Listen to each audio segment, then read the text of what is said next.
घूम हम नहीं जाब गे घूम हम नहीं जाब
चुनरी चाहे वो झलकदार गए सुंदर सन भजन पर खुश होकर इच्छा इनाम के तौर पर आवा वाला धर्म रथ भट्ट सिमर उनका तरफ से 101 टका के पुरस्कार भेटल है सुंदर सन भजन पर धर्म रथ के बहुत बहुत धन्यवाद। समस्त कीर्तन मंडली के तरफ से गणेश पूजा समिति के तरफ से धर्म रथ के बहुत बहुत धन्यवाद। और आबि गेलै इनाम के तौर पर अरुण सहनी जी समिति के अध्यक्ष अरुण सहनी जी पूजा समिति के अध्यक्ष विनोद भाई जी इनका निक लगे छन 1 से 1 रुपया अहिना धीरे धीरे बढ़ती तो हुनका तरफ से 101 टका पुरस्कार भेटल है बहुत बहुत धन्यवाद। तो आओ सुंदर सन भजन सौंप मिलकर आनंद लिया अरुण जी के मधुर आवाज में।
कुमार बउआ के तरफ से 51 टका के पुरस्कार भेटल है, बहुत बहुत धन्यवाद। और ई श्रीमान आनंद जी, आनंद कुमार बउआ के तरफ से 101 टका के पुरस्कार भेटल है, बहुत बहुत धन्यवाद। और इनाम के दौर पर आवा वाला आर्यन चौधरी, उनका तरफ से 101 टका के पुरस्कार, बहुत बहुत धन्यवाद। तो आओ अरुण जी के सुंदर सा भजन सब में लेकिन आनंद लिया।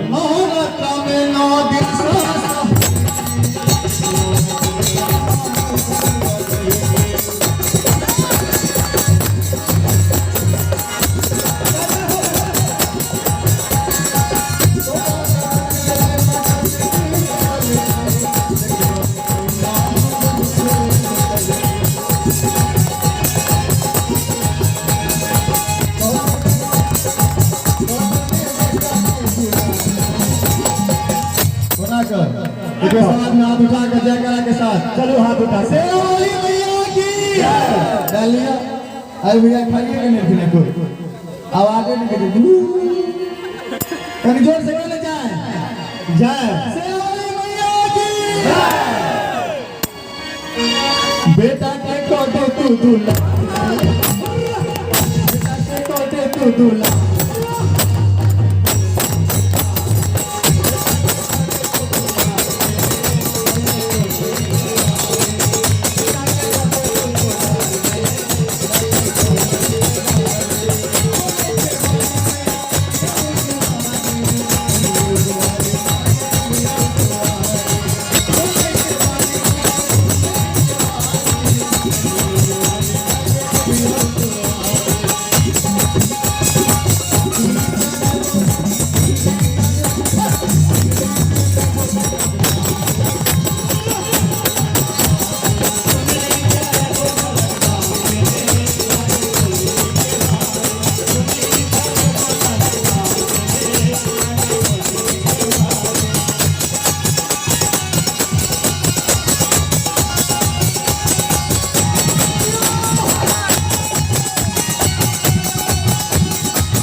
अपन नैना समोर बहेबो जय हो गोदे में सागर के दुलार गे,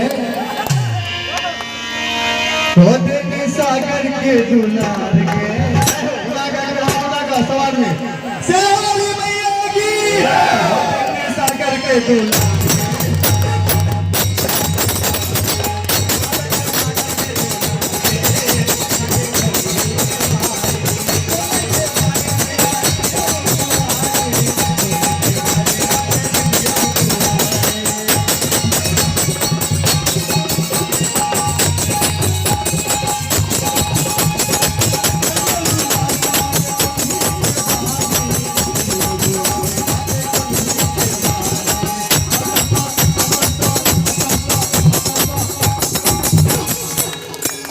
सवाल में हाथ उठाकर सवाल में ये अहू सब एक हाथ उठाइयो ने शेरावाली मैया की बता साधु में हमने